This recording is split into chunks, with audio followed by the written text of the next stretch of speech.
Muy buenas noches a todos, que el Señor les bendiga. Bienvenidos una vez más a la casa del Señor, a este miércoles de estudio bíblico.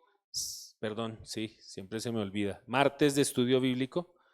Seguimos estudiando el libro de Mateo. Un saludo a las personas que se conectan en esta hora con nosotros. La Iglesia COP Casa de Oración Bíblica les da la bienvenida y esperamos que también tengan un corazón dispuesto, un corazón preparado y que pueda disponer de este tiempo, especialmente sin distracciones. Si usted puede tener ese espacio, dejar lo que está haciendo en este momento, le invito para que reciba esta palabra de parte del Señor, que pueda recibir esa instrucción y que Dios ministre nuestro corazón conforme a lo que necesitamos cada uno de nosotros. Amén. Damos gracias al Señor por este tiempo. Invito al pastor Rubén a este lugar, que sea el Señor en esta noche usándolo, el Espíritu Santo ministrándonos a través de su palabra y usándolo a Él como instrumento y como su siervo.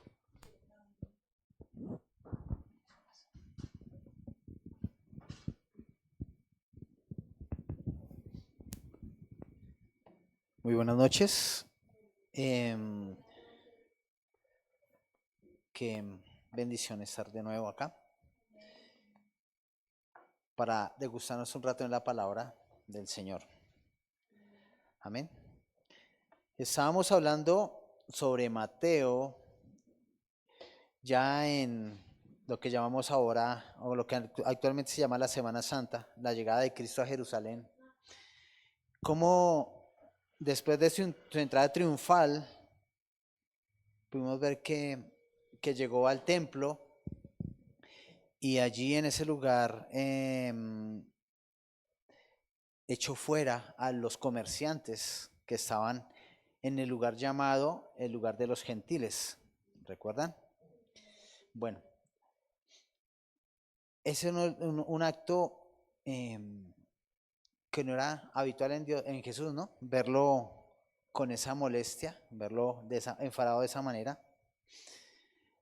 Y hoy vamos a leer a partir del versículo 17 hasta el versículo 22 y vamos a profundizar un poco más. Entonces, Mateo 21, 17 al 22, dice la palabra. Y dejándolo salió fuera de la ciudad a Betania y posó allí. Por la mañana volviendo a la ciudad tuvo hambre y viendo una higuera cerca del camino vino a ella y no halló nada en ella, sino hojas solamente. Y le dijo, nunca jamás nazca de ti fruto. Y luego se secó la higuera. Viendo esto los discípulos decían maravillados, ¿cómo es que se secó enseguida la higuera? Respondiendo Jesús les dijo, de cierto os digo que si tuviereis fe y no dudáis, no solo haréis esto de la higuera, sino que si a este monte dijereis, quítate y échate en el mar, será hecho. Y todo lo que pidiereis en oración creyendo, lo recibiréis.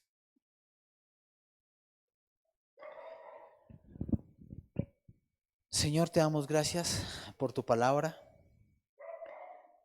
Padre, te pedimos que seas tú enseñándonos, por favor, que seas tú mostrando nuestros corazones, que seas hablándonos y orientándonos a través de tu palabra, Señor, por favor, que tu gloria se manifieste, que tu amor nos transforme y nos guíe, Señor.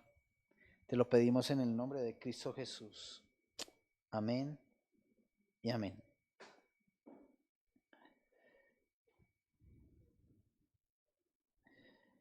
Eh,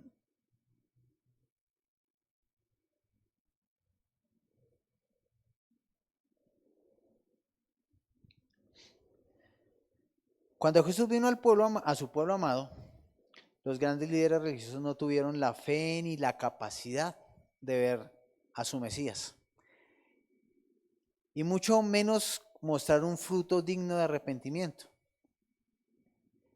Y podemos ver dos actos de justicia que nos muestran de forma radical la manera en que Dios ejecuta sus actos. Uno lo estudiamos la semana pasada, donde echa fuera del templo a los comerciantes que se encontraban en ese lugar, donde debería que orar la paz. Fue un acto de ira contra los líderes, ya que ellos tenían eso por negocio, sin importarle la salvación de los gentiles. Ahora vamos a ver otro acto relatado en Mateo 21. Dice la palabra: dejándolo salió fuera de la ciudad a Betania y posó allí. Por la mañana, volviendo a la ciudad, tuvo hambre, y viendo una higuera cerca del camino, vino a ella y no halló nada en ella, sino hojas solamente, y le dijo: nunca jamás nazca de ti fruto. Y luego se secó la higuera.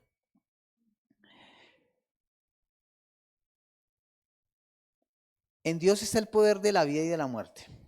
Sabemos eso, ¿cierto?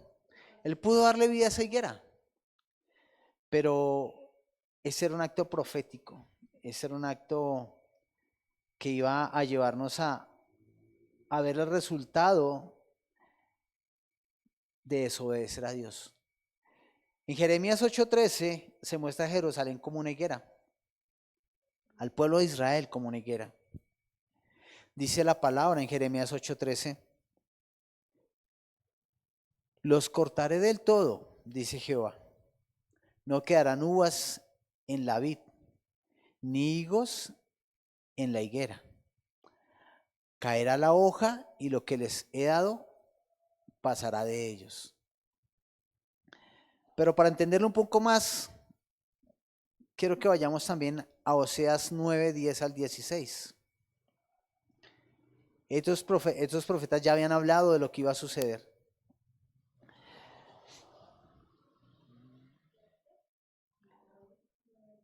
Oseas 9:10 al 16.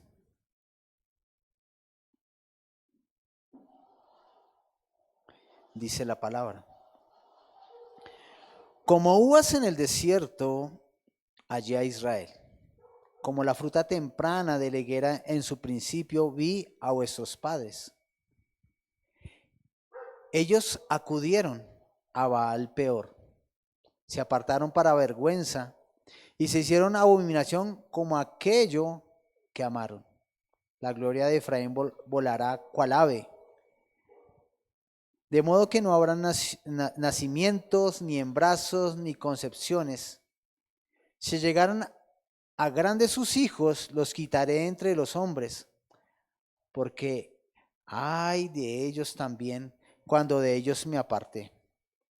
Efraín, según veo, es semejante a Tiro, situado en lugar delicioso, pero Efraín sacará a sus hijos a la matanza.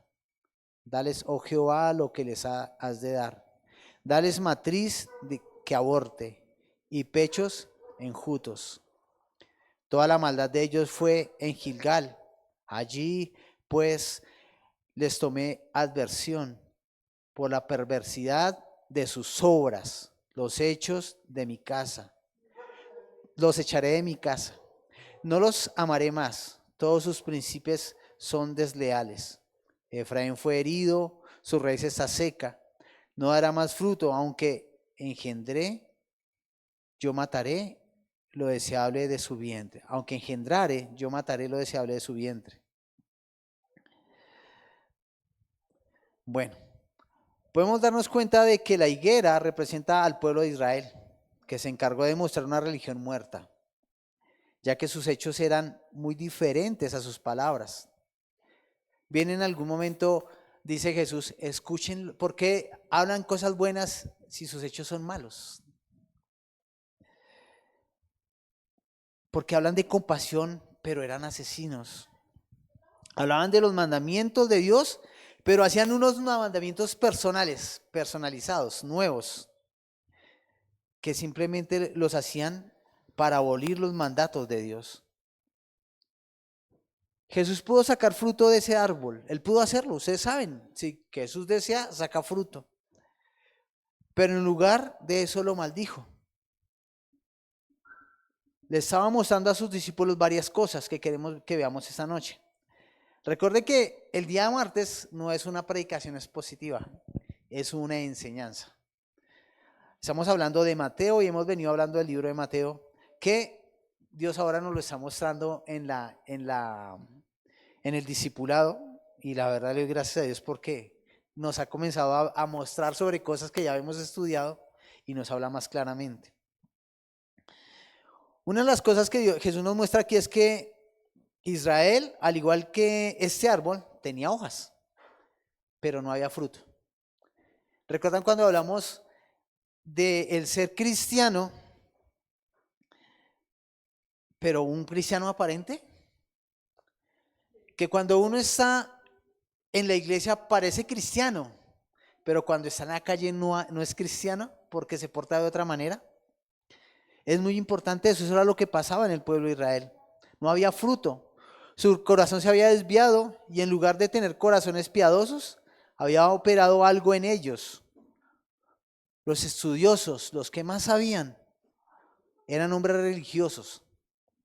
Se habían enseñoreado del pueblo, llevándolos a una decadencia dolorosa, de una vida difícil, porque ahora todos, entre comillas, trabajaban para ellos. Ya no disfrutaban de la bondad del Padre y la promesa de su Mesías. Y hasta hoy no aceptan al Mesías. Hasta hoy no lo aceptan. Y aunque los amamos, ellos siguen en el orgullo de su poder. La corrupción interior y la esterilidad exterior era evidente en su hipocresía. Eso hablaba de la hipocresía. Hablamos del autodominio el domingo. Hablamos de la santidad que debemos buscar. ¿Por qué Jesús dijo es un templo de ladrones? ¿Recuerdan que lo hablamos hace 8 días? Porque ellos profesaban seguir a Dios, pero sus hechos no eran hechos de santidad, no eran hechos de arrepentimiento, no eran hechos de ayuda, de misericordia con los demás, eran hechos de orgullo, de altivez. ¿Qué no tenía la nación? No tenía frutos. ¿Ven lo importante en que hayan frutos en medio de la iglesia? Lo importante en que una persona sea transformada por el poder de la presencia de Dios. Pero sé que es cuando se somete a Dios. Y eso fue lo que no pasó con Israel, no se sometió a Dios. Quiero que vayamos a Lucas 13, 6 al 9. Allí Jesús nos muestra, nos da una parábola que evidencia todo esto. De pronto nos hace ver un poco más claro lo que queremos aprender hoy. Dice la palabra. Dijo también esa parábola. Tenía un hombre una higuera plantada en su viña y vino a buscar fruto en ella y no lo halló. Y dijo al viñador, he aquí hace 3 años que vengo a buscar fruto en esta viña, en esta higuera, y no lo hallo. ¿Cuántos años? Ok. Y no lo halló. Córtala. ¿Para qué inutiliza también la tierra? Él entonces respondiendo, ¿quién? El viñador dijo, Señor, déjala todavía este año, hasta que yo cabe alrededor de ella y la abone. Y si diere fruto, bien, y si no, la cortarás después. El tiempo ya había terminado para Israel, ya que siendo la higuera no dio fruto. ¿Cuántas veces, cuántos profetas vinieron? ¿Cuántos profetas exhortaron? No sé si ya comenzó a leer el libro de Joel y puede ver cómo allá hubo un juicio. Espero que ya hayan leído por lo menos uno de los capítulos. Pero 40 años después de esa palabra de Jesús, vino el destierro de Israel. Quemaron el templo. El pueblo de Israel casi que es exterminado. Los echaron de su lugar, desde su territorio. El pueblo romano, el imperio romano vino y los echó fuera. Hay 2 cosas que nos muestra Jesús en los sucesos que han pasado. Uno, que el templo debería ser un lugar, una casa de oración.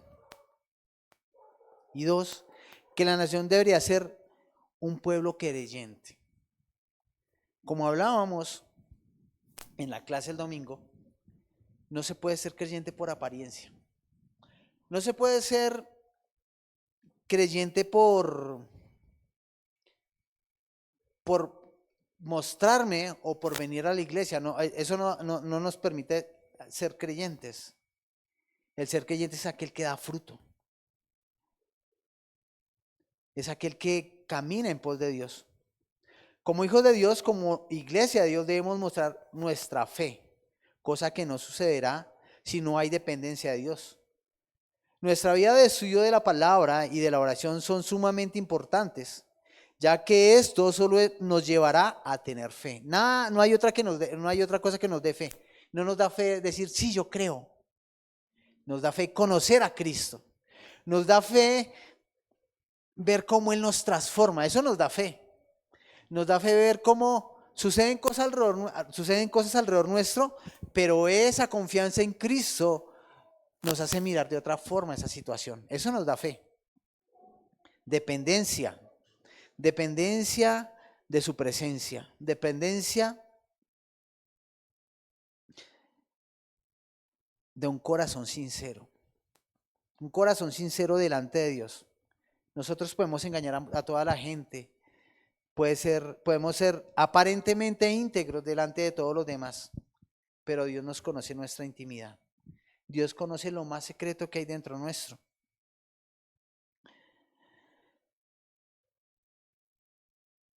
Es muy importante el fruto que estamos dando y debemos fijarnos en eso, porque ellos muestran de quién estamos dependiendo, si de Dios o de nuestras decisiones tomadas por las emociones, o influenciadas por las tentaciones.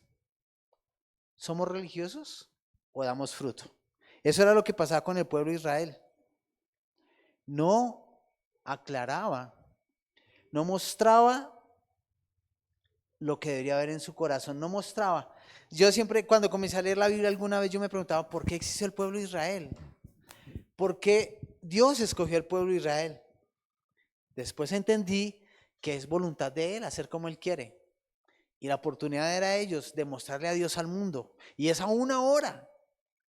Porque así como un cristiano viene a la iglesia y puede arrepentirse en algún momento, así como siendo hijos de Dios podemos venir en arrepentimiento y decirle, Señor, estoy fallando, ayúdame, necesito que me ayudes. De esa misma manera, el pueblo de Israel puede hacerlo. Pero ¿qué nos aparta de su presencia? ¿Qué nos aparta de hacer eso? Que no lo conocemos, que no convivimos con Él, que no determinamos hacer las cosas a su manera. Siempre determinamos vivir por nuestra emoción. ¿Qué nos emociona? En esta época emociona mucho, no sé si les parece muy parecido lo que pasa ahora con lo que pasaba en esa época. Todo lo que tiene que ver con dinero, con sexo, todo eso emociona a la gente. Y yo sé que es motivante ganar dinero, es muy motivante. Pero, ¿qué tanto valor hay entre la vida eterna delante de Dios y todo el dinero del mundo? ¿Qué pesa más? ¿Qué pesa más cuando todos nos conocen por nuestras buenas obras, por nuestros hechos de fe, por nuestros hechos de arrepentimiento, por nuestra forma correcta de comportarnos? Al orgullo, a la vanidad, a esas cosas que nos apartan de Dios. ¿Qué diferente es todo esto? En Juan 2, 13 al 25, quiero que notemos algo que está ahí.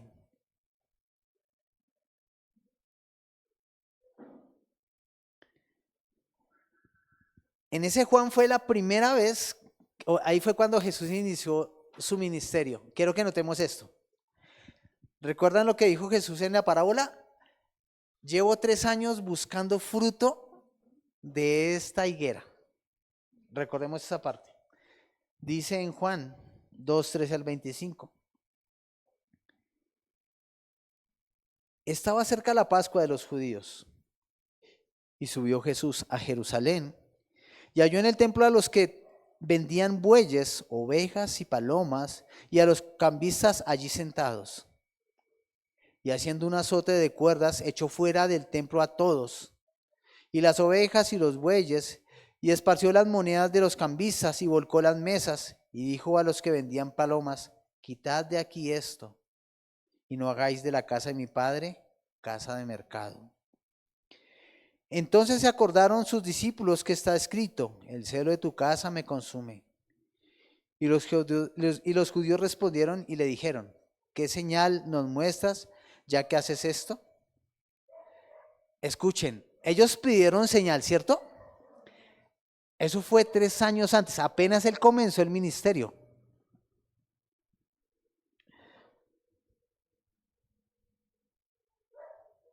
¿Se me fue? Respondió Jesús, les dijo: destruyed este templo y en 3 días lo levantaré. Dijeron luego los judíos: en 46 años fue edificado este templo, ¿y tú en 3 días lo levantarás? Mas él hablaba del templo de su cuerpo. Por tanto, cuando resucitó de entre los muertos, sus discípulos se acordaron de que había dicho esto y creyeron la escritura y la palabra que Jesús había dicho. Ahora yo quiero que regresemos a donde está Lucas, a Lucas 13, 6 al 9. Ahí ya lo teníamos. Dice ahí: dijo también esta parábola. Tenía un hombre una higuera plantada en su viña y vino a buscar fruto en ella. ¿De quién está hablando? Recuerda, está hablando de Dios, que vino a buscar fruto y no lo halló. Y dijo al viñador: he aquí, hace 3 años que vengo a buscar fruto en esta higuera. Hace 3 años. Él está hablando de su ministerio.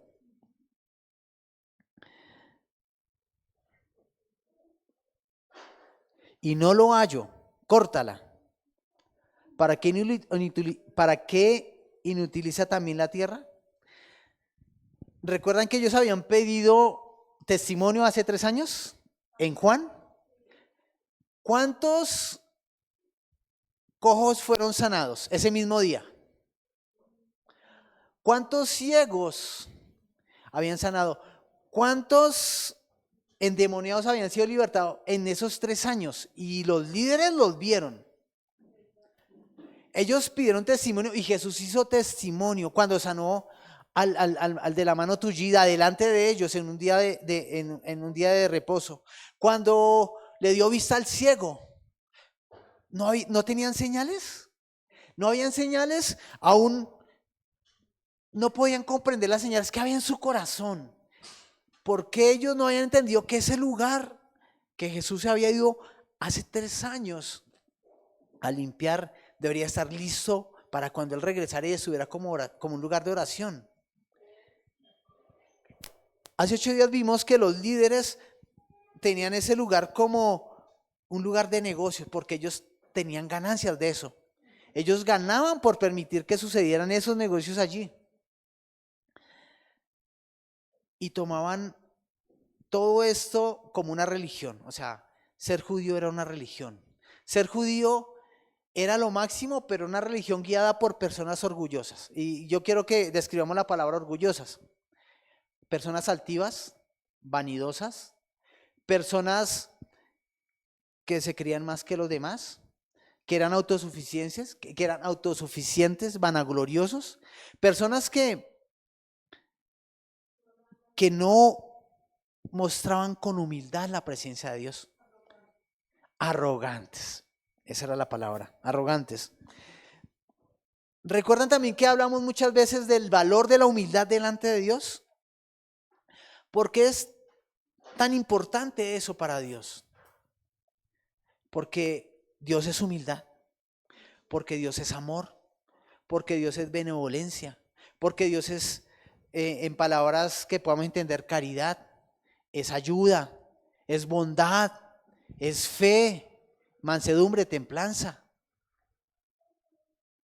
Esas cosas que solo nos pueden dar el Espíritu. Esas cosas que solo pueden enseñarnos la presencia de Dios. ¿Por qué los fariseos, siendo tan doctos para hablar, oraban todo el tiempo? ¿Recuerdan que aprendimos que oraban más que nosotros? Nosotros oramos 1 hora en la mañana, un momento en el día, lo que hablábamos el otro día, pero ellos oraban todo el día. ¿De dónde salía la plata que tenían? No era exactamente porque fuera la bendición de Dios. No era exactamente porque ellos mostraran a Dios. Ellos no mostraban a Dios porque lo hacían para que la gente los viera. Lo hacían para que la gente los honrara. Uy, no. Si le decían a alguien que era fariseo, decía, uy, no, qué maravilla. Hoy decir fariseo es como tratar a alguien mal, ¿no? En esa época le decían fariseo a las personas y era lo más, no, yo no me diga, no, yo no me merezco eso, no. Porque todo el pueblo honraba a los fariseos porque supuestamente ellos eran los que tenían comunión con Dios, porque tenían mucho dinero. Y miren lo que está mal, porque lejos de la verdad estaban caminando hacia el infierno, hacia el fuego eterno.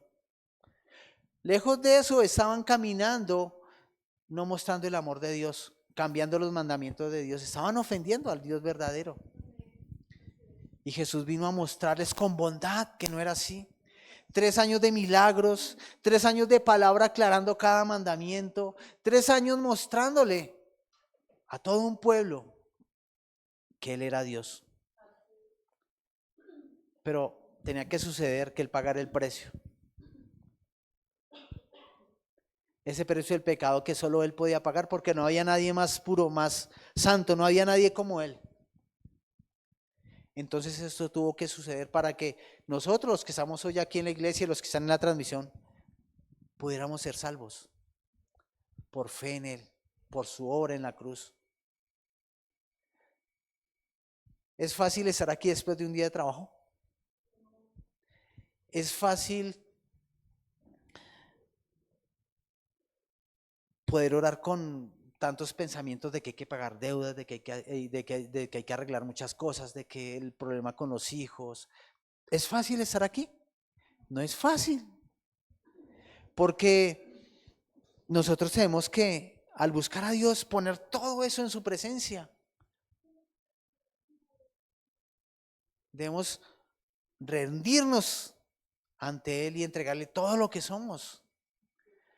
Porque si fuimos malos de alguna manera, porque lo fuimos en el día, lo hicimos para que nos vieran a nosotros. ¿Y cómo lo honramos a Él? No hay otra forma, hay que arrepentirnos del pecado. Y de pronto preguntamos, sí, pero ¿por qué no me llega tanto dinero? ¿Por qué no soy más millonario? No sé, ¿por qué no tengo más dinero? ¿Por qué no has podido administrar lo que tienes para ayudar a otros? ¿Por qué no has podido sembrar para la obra? Y no lo digo en la iglesia, lo digo para ir a visitar a una persona que necesita un mercado, para ir a ofrendar un tiempo tuyo a escuchar a otra persona que está en un problema. Si tenemos la vida que Dios nos dio, si tenemos el dinero que Dios nos dio, ¿por qué no ayudamos a otros para que conozcan a Dios? ¿Es justo? ¿De quién es nuestra vida?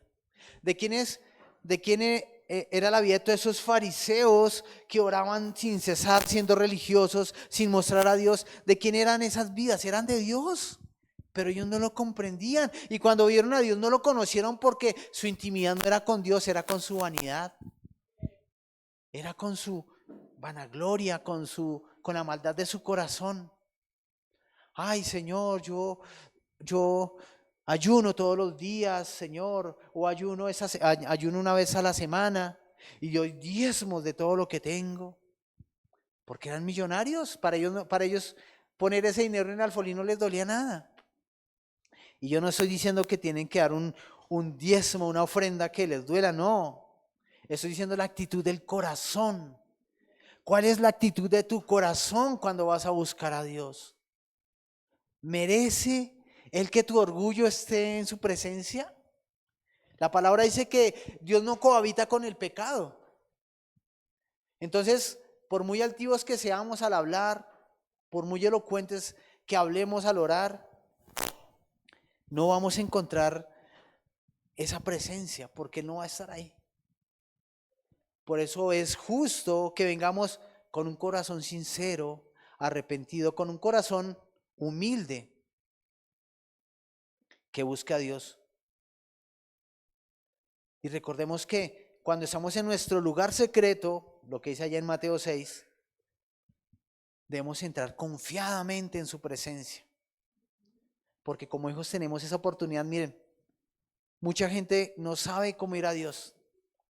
Mucha gente puede pedir perdón, pero no sabe cómo hacer sí, Señor, perdóname porque te fallé. Pero no hay un arrepentimiento sincero. Un arrepentimiento que lleva a un cambio.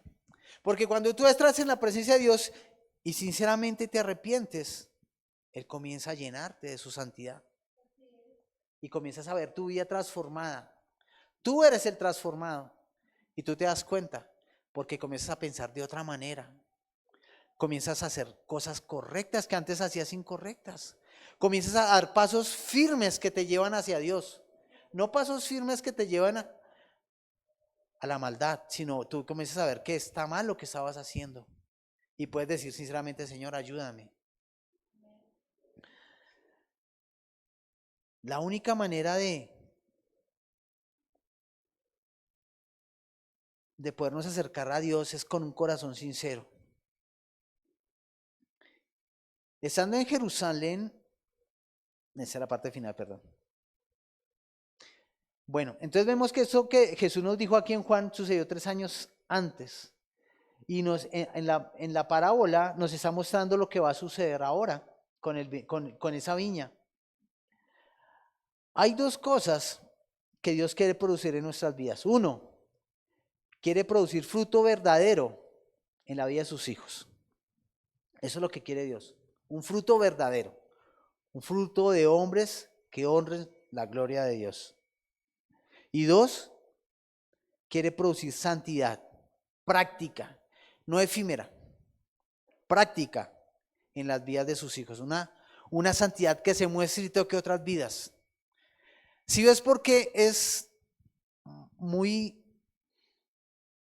notable cuando hay santidad, porque toca otras vidas, porque cuando tú buscas la santidad, cuando tú buscas la presencia, Él te da santidad y esa santidad toca otra vida y esa otra vida se comienza a ver y tú comienzas a decir, wow, Dios me está usando para bendecir a esta persona, para llevarlo a su presencia. Dios me está usando para ser bendición a esa vida.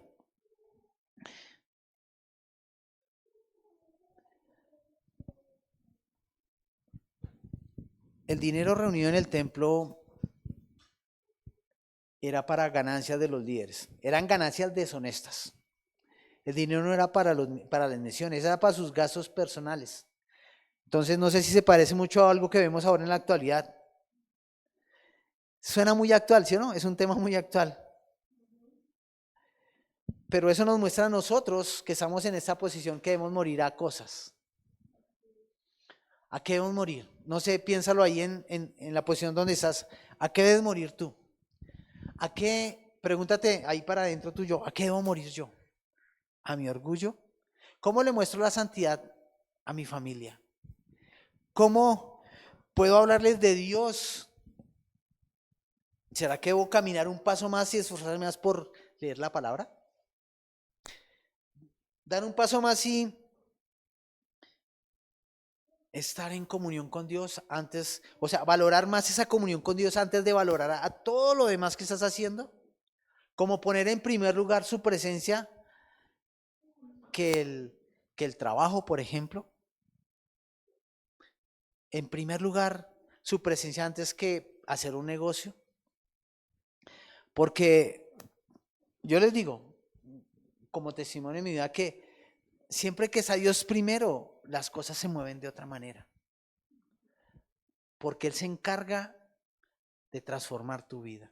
Él se encarga de ayudarte en los momentos más difíciles. porque tu fe está puesta en Él a causa de los momentos de oración y de búsqueda de su palabra, en intimidad. ¿Recuerda lo que dice Mateo 6, no? Si cerrada la puerta buscas a tu Padre en lo secreto, Él te exaltará en público. Pero no vamos buscando la exaltación en público, vamos buscando su presencia. Vamos buscando el adorarlo a Él. Vamos buscando el bendecir su nombre. Eso debe ser lo que debe haber en nuestras vidas. No debe haber otra cosa diferente. Porque solo en Él están las bendiciones. No hay bendiciones que no salgan de la mano de Dios. Así que, iglesia, continuamos en el proyecto de la autodisciplina, de la búsqueda de Dios. Los admiro porque están acá después del día de trabajo, en un martes que no sé qué tan fácil fue, con tanto calor que hizo hoy, y yo los estoy aquí queriendo bendecir. El ánimo no es desanimar, el ánimo es motivarlos a que busquemos a Dios. La motivación es alcanzar su presencia y no por cosas efímeras como una superstición o algo así, no. Es para que aprendamos a ser correctos con cada cosa que hacemos, es para que aprendamos a caminar como Él nos enseña en su palabra. Eso es lo justo, que donde estemos mostremos a Dios, porque pues si lo mostramos en la iglesia, pues está bien, pero Él nos mandó a hacer solo iglesia, aquí. Él nos mandó a hacer luz allá afuera. ¿O de qué sirve la luz que hay en tu corazón, todo lo que has aprendido de la palabra? ¿De qué sirve hacer muchas cosas si la gente te está viendo a ti y no a Dios? ¿De qué sirve? Así que examinemos las motivaciones de nuestro corazón y démosle la gloria a Dios. Vamos a ponernos de pie. Vamos a hacer 3 flexiones, no mentiras, bromeando. Y vamos a darle gracias a Dios por su amor. Es justo dar gracias siempre por cada cosa. Es justo honrar a Dios.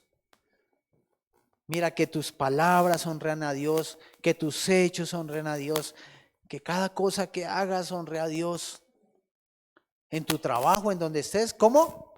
Pregúntaselo a Él, allá en secreto.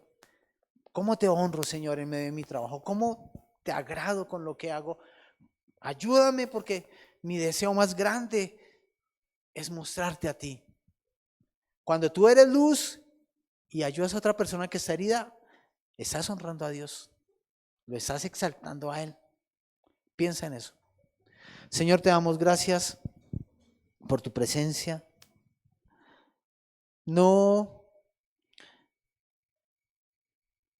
entendemos cómo durante 3 años hiciste tantas cosas aquí en la tierra y tu pueblo no te vio, no te conoció. Pero lo que sí entendemos es que todo tenía un propósito, Señor, y que tú lo sabes todo, porque conoces el corazón de cada uno.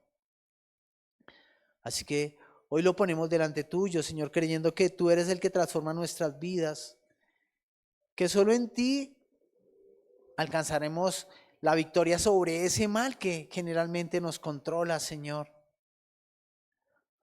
Hoy te bendecimos y te adoramos, hoy te honramos, Padre, porque nuestro deseo y nuestro principal motivo es tu gloria, Señor, es tu gloria. Te pedimos que por favor nos uses, que nos ayudes en medio de nuestras situaciones, Padre, que son a veces muy difíciles para nosotros, pero delante tuyo eso no es nada, Padre. Delante tuyo eso es como el polvo. Pero si acudimos a ti podemos encontrar la respuesta, podemos encontrar la bendición.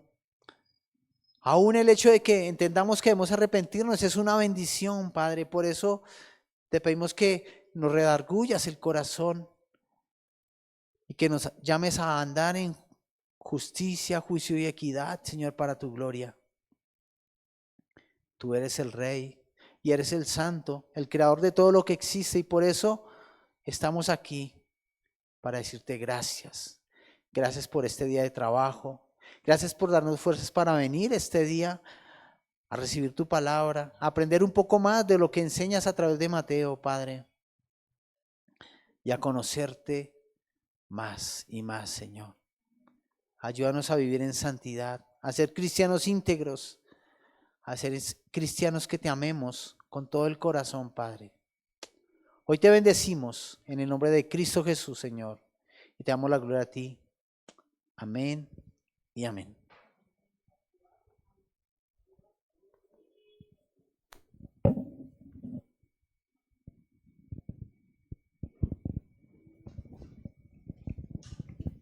Amén. Damos gracias al Señor por este tiempo. Espero que hayamos sido muy edificados y que no solo se quede en un oír, sino que meditemos y actuemos y vivamos la palabra, que es lo que Dios desea con cada uno de nosotros. Amén. Le invito a que sigamos honrando al Señor con aquello que usted haya dispuesto, conforme al Señor le haya prosperado. Mientras usted pasa, le recuerdo nuestros próximos servicios. No olvide, el viernes están las maestras del bien, 7:30 de la noche. Las mujeres que se quieran conectar, seguir siendo muy edificadas. Sé que el Señor está orando y que están aprendiendo mucho, están conociendo más del Señor, están aprendiendo a ser esas maestras del bien que Dios quiere que cada mujer sea en su hogar, primeramente. Amén. Entonces no lo olvide, 7:30, viernes. Continuamos con nuestro servicio dominical. No olvide, creo que este fin de semana tenemos la cena. Es fin de mes ya, ¿cierto? Entonces no lo olvide, este domingo tenemos la cena del Señor, así que véngase como para la cena del Señor. Siempre le digo, véngase como para la cena del Señor. Tenemos la cena del Señor, creo que sí, normal el discipulado. Entonces el discipulado normal, no lo olvide, invitamos al discipulado que sigan creciendo, ya estamos avanzando y sé que si usted se dispone y persevera y se disciplina, va a ver el fruto de esta labor y de este trabajo que se está haciendo para la gloria del Señor. Amén. Entonces, no sé, ¿algo más? ¿No más? Entonces no olvide la cena del Señor, el discipulado. Entonces, confiando en el Señor, nos vemos el domingo. Un saludo a las personas que se conectaron. Vamos a orar, a darle gracias al Señor por este tiempo.